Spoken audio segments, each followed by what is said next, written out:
Kailan ka nag-start na magpapasok ng mga containers? Anong year? Mga 2017 po yata. 2017. Pero yung pag-start mo sa 2017, hindi ka pa enrolled doon sa Davao Group na sinasabi mo? Hindi po. Hindi pa. Noong 2017, when you first started, ilang containers na napapapasok mo? In a week? Hindi pa po ganun karami. Give me a number. Siguro mga 15, 14, ganyan. So, 15 or 14. And the same process to, no? Pag inaayos mo, green lane siya. Hindi po. Ano yun? Hindi po lahat green lane, no? May dumadaan ng yellow lane, may dumadaan ng red lane. Ayun nga po.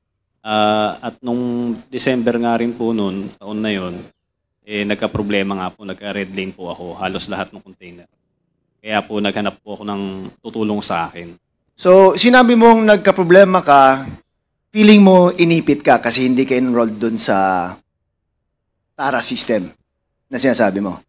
Yes, Your Honor. Okay, so inipit yung containers mo, kaya all of your containers na pinapasok mo naging red lane, meaning strict ang pag-inspection sa mga containers mo. Yes po, Your Honor. So strict even if nagbayad ka na?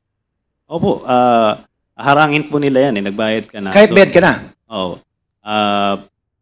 Marami silang pwedeng gawin. Pwede nilang pa x-ray, pwede na naman nilang pa 100% inspection. Marami silang pwedeng gawin na pwede pang haharas. So ipitin yung containers na pinapasok mo? Yes po, Your Honor. Okay, now, ang payment mo sa per container is 170 na mention mo kanina. Opo. Was that before being enrolled in the TARA system or after being enrolled in the TARA system? After na po yun. After. So, paano yung before? Magkano ang binabayad mo? Depende po yun. Nire-refer ko po yun dun sa broker namin. Average amount? Iba-iba po pero mataas po siya. Hindi Mataas? ako nagkakamali. Mga nasa 280, 300, mga ganun po. So, mas mahal yung payment mo nung before ka na-enroll sa TARA system? Yes, Your Honor. And wala pang assurance na pwede pang maipit yung containers mo, even if nagbayad ka na? Opo. Opo. Now, sige, let's go to the point na na-enrolled ka na sa TARA system. Sabi mo may parang central command, tama ba yun? Opo. Na sila yung kausap mo? Opo, yung Davao Group po yun. Davao Group? Yung command center po, yun po, ang nag-establish po niyan sila, Commissioner File doon po, nung time niya. Commissioner File doon? Yes po. Ang nag-establish ng command center? Command center. So, magkahiwalay na entity itong Davao Group and command center? Yes, kasi yung Davao Group po, hindi naman po sila nagtatrabaho sa Bureau of Customs. Okay.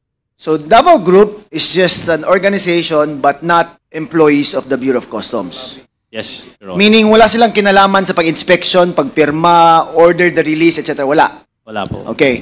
But, kailangan gandumaan sa kanila, sinasabi mo.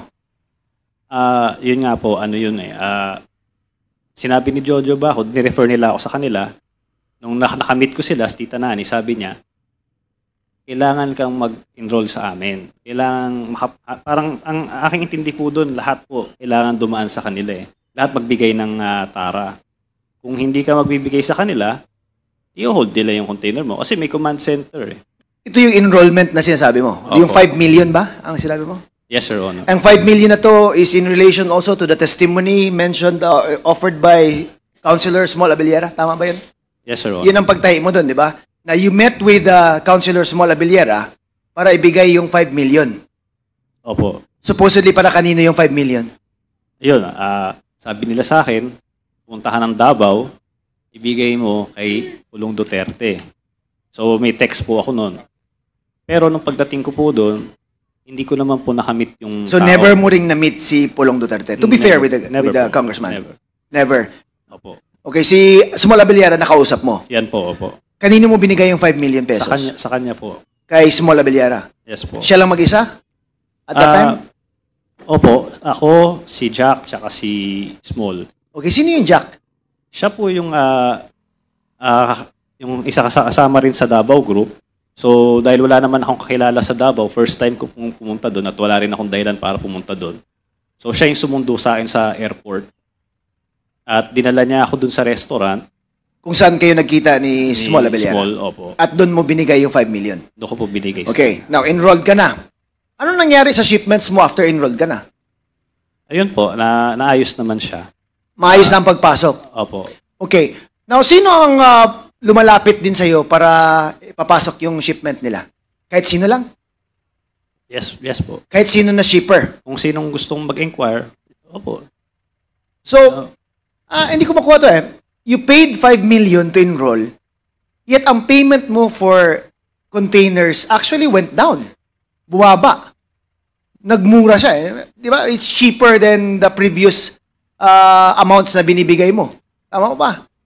Kasi po, yung duties and taxes nun, mas mataas po talaga. Doon sa first, before enrollment sa TARA Opo, system. talagang mas mataas po talaga siya. Kasi itong sa 170,000 na to, hindi mo talaga siya magagawa ng legal eh. Kasi 40,000 lahat nung... So, footwear, tableware, katulad po nitong nangyaring to, footwear, tableware, kitchenware, wala pong tax na 40,000 buong container. Kung isang container yan. Oo. It should be more. Kung idadaan mo yan ng legal, Answer me. It should be more. it should be more. Dapat mas mahal ang taxes na babayaran nila. Yes po, Your Honor. Okay. Now, question. Kung may lalapit sa'yo na sabihin natin gustong pumasok ng 20 containers, you don't ask kung anong laman yan, di ba? Magbibigay sila sa akin ng packing list. Ang packing list may declaration ko ng laman. Yes po. But for you, you take their word na kung ano nakasabi doon sa packing list na yun, yun ang parang you will believe in. Yun ang that's what you will believe in. Yes po, Your Honor. Okay, so wala kang pakialam kung drugs ba yan, baril ba yan, mga illegal na mga gamit or something. Basta you just rely on the declaration of the shipper kung ano nakalagay doon sa dokumento. Kung drugs po yun, hindi ako papayag. Syempre. Of course, di ba? But kung hindi mo na pinapakialaman, you don't find out kung ano pa ang laman. Kung ano lang yung sinabi nila, yun lang yung paniniwalaan ko. Kung ano nasa papel na sinabi nila na used clothing or something like that, yun na yung paniwalaan mo. Yes po, Your Honor. And you don't go beyond the document that's given to you. Meaning, hindi ka na nag-iimbestiga. Sino ba to? Bakit siya mag-ship ng 10 containers? Sino ba to? At bakit ganito ang laman ng container niya? Hindi na. Wala na. Basta nagbayad sa'yo, basta inayos mo, okay na sa'yo. Yes po, Your Honor. And once you started with the TARA system, smoother yung pagpasok ng containers mo. Tama ba? Yes po, Your Honor. Walang sudden inspections, walang red lane bigla, wala. Wala po, Your Honor. Puro green lane to. Green lane. And fixed amount, 170 per container. Yes po, Your Honor. Puno man yan or hindi puno, 170 ang bayaran. Yes po, Your Honor. And sa testimony mo, these are all siguro kulang yung binayad just for the taxes alone. Yes po, Your Honor. Kulang. Kulang. Now, how do you make the payments to these members ng kung sino man to binibigay yung payment na 170? Yung sa TARA po, inetext po ako ni Tita Nani. So, depende po. Minsan pupunta siya sa opisina, tapat ng opisina namin. Minsan papupuntahin niya ako doon sa isang lugar. So, cash to? Opo, cash po. Always cash. Handed over to this Tita Nani. Yes po, Your Honor. And you've met this Tita Nani in person. Yes po, Your So, kilala mo, ma-identify mo yung person na to. Yes po. Okay, so, is it on a daily basis, a weekly basis, or anong basis ng pagbigay ng pera? Weekly basis po ito. Weekly. Opo. So, i-total mo yung number of containers na pinapasok mo and you give the equivalent amount based on the 170,000 per container na agreement. Yes po, Your Honor. And that's, anong araw yan binibigay? Tuwing Friday po ito. Fridays. So, cash, no? Sabi mo. Cash po. Okay, now, to the Bureau of Customs. Sir, have you heard of these things going on prior to your assumption ba of your current position? Your Honor, prior to my assumption, I've not... Heard? Yes, Your Honor. Okay, but nga yun, you've heard of it? From the... Stories? Yes, Your Oh, Honor. but never na may nahuli kayo, may pinosecute kayo, or anything like that? I am not aware, Your Honor. You I'll are have not to check. aware? Yes, sir. Di ba, sa dami ng pinapasok nila, wala kayong na-prosecute man lang na, that's 100 containers a week. I have to check our records, Your You Honor. have to check. Okay. Mr. Guban, na-mention mo rin tong TARA system before. Yes, Your Honor. Good afternoon. So, anong alam mo about the TARA system? Tama ba yung sinabi ni Mark Taguba? Your Honor, traditionally, even up to now, that is the common transaction in the Bureau. The common. Regardless of kung sino yung commissioner. Regardless, Your Honor. Really? Yes, Your Honor. So, anong year mo pa noon nalaman na may ganitong Since time kalakaran? immemorial, Your Since Honor. time immemorial. When I was there at 2017, muntik na ako, 2 beses akong itinapon because of that. Because I am against na yun ay magpatong-patong, bigas-bigas. I was then in Batangas. So, Mark Taguba is just one of the many who facilitates the Yes, Your pagpasok Honor. ng mga container vans. Yes, Your Honor. One of the many. Yes, Your Honor. Mga ilan sa tingin mo yung many na pinagsasabi Your mo? Honor, if there are about 10,000 per week containers, so how many brokers? The same of Mr. Taguba. So, are you telling me that 10,000 containers are enrolled in the TARA system? Di naman Not siguro. exactly, Your Honor, because there are Super Green Lane, the multinational, na they are not really Yung giving- legit na Yes, the dinideclare legit. lahat na Plus gusto the- magbayad ng tamang buwis. Yes, Your Honor. But Okay. because of so many Chinese businessmen in the Philippines, they are all transacting business the same. Same way as Mark Taguba does. Yes, Your Honor. Ilan yan sa tingin mo? That is thousands, Your Honor. Thousands of brokers? Yes, Your Honor. And weekly yan? Pasok ng container vans? Yes, Your Honor.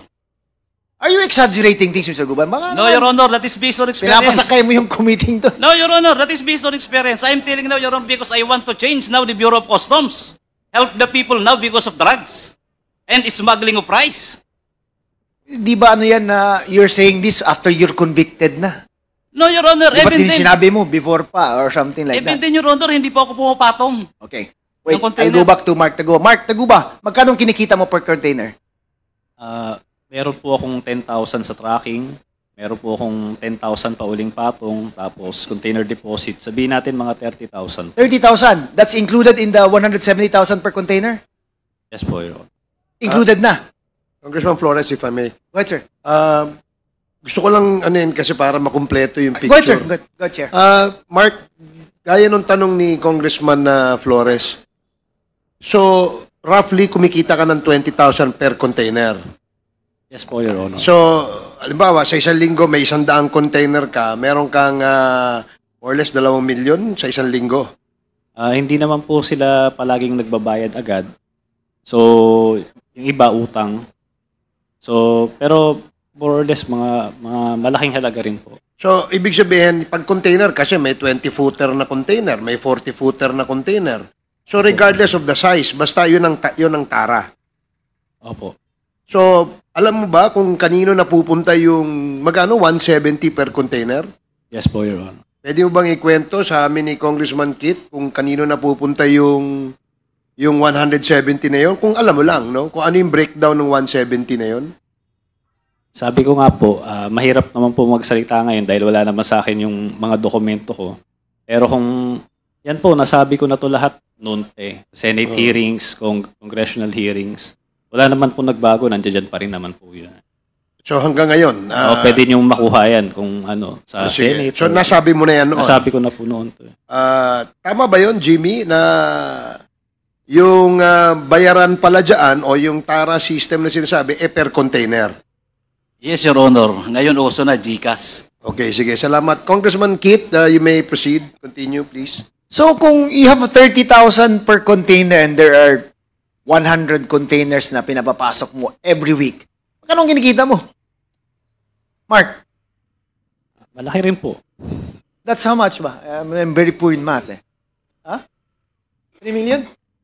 3 million a week? Yes, Your Honor. Uchaks, sorry. A week yan, ha? Your Honor, hindi lagi dahil po, yung mga Chinese po, hindi naman po talaga sila kaagad nagbabayad. O sige, if you compare yourself to the other mga yung nagpapapasok ng containers, small time ka ba, big time, or medium? Wala, small time lang po Small ako. time ka lang. So may ibang mas nagpapapasok pa ng mas malaking number of containers kaysa sa'yo? Opo. Every week? Meron po, marami po. With the indulgence, Mr. Chair, of Congressman Kit Flores, gusto ko lang, in relation to what you're saying, Yung 170 na binabayaran mo, Mark, yun ay talagang walang resibo yon na anuman. Walang kinukuha sa yung resibo anuman. Hindi ka binibigyan ng resibo, whatever. O magkano niliresibuhan doon? Sa Tara po ba ito? Ha? Sa Tara meron. Sa Tara po ba ang sinasabi ninyo? Hindi, yung 170 binabayaran mo. Meron po. Kaya nga po, sabi ko po noon pa ito sa Senate. Okay, magkano yung niliresibuhan doon? Iba-iba po yan. Meron pong shipping line, meron pong customs duties. Okay, magkano yung lagay doon sa 170? Hindi ko na nga po kasi 160 ang lagay. Hindi ko na nga po kasi pero lahat po yan. Pero palagay ko, meron kang journal na tinatago sarili mo na nakalagay doon yung presyo ng binigay mo. Correct? Meron kang journal, meron kang sariling notebook. Ilista mo yan eh. Alam nga na maibigay mo yan na wala ka man lang record sa sarili mo. Sure. Ano, meron ka nun. Tama? Wala. Wala. Ba? Sure. Anong klaseng businessman ka? Kung hindi mo nare-record yung yung Kung binibigay ilan po mo. ba yung mga... Meron po. Pala meron. I-submit mo dito yung record. Oh, di ba? Meron ka niyan. Businessman ka eh. Alam ko po kasi, yung hinahanap niyo po, na meron na po yan nabigay na nga po sa Senate dati noon. Bigay sa Senado pero wala sa amin. Ang inaano ko ganito. Binanggit mo kanina kay Congressman Flores na 170 per container ang binibigay mo, correct? Yes po, Your Honor. Tinanong kita kung magkano niliresibuhan doon. Oh, hindi mo masabi kung magkano niliresibuhan doon. Hindi mo rin masabi kung magkano lagay na binibigay mo. Sapagkat yung lagay, walang resibo yun eh. Yes po. Kasi kung may resibo yun, may money trail yun. Yes po. Tama ba ako? Customs. Tama ako, di ba?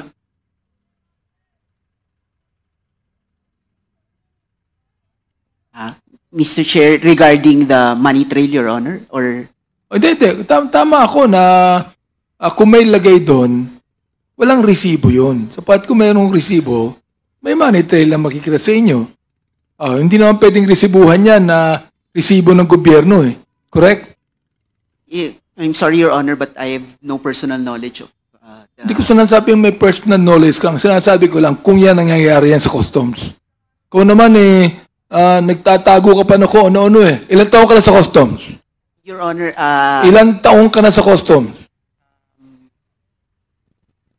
about 5 years, Your Honor. Wala kang alam? Your Honor, About, yung una kong your honor. Bira, 5 years ka na dyan, may alam ka. Bira, ang inaano mo, meron kang journal na tinatago dyan. For example, like, okay, 170,000. Niresibuhan ang 100,000.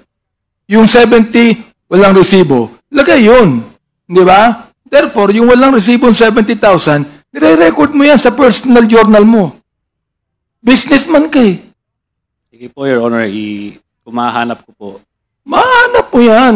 Kung mahanap mo yan. Maniniwala ako sa sinasabi mo kung bibigay mo sa amin dito yung personal na record ng mga lagay ng mga na binigay mo. Si Chair. Okay? Yes po, Mr. I-submit Chair. mo dito. Para maniwala kami sa'yo. O makikita namin ngayon yan.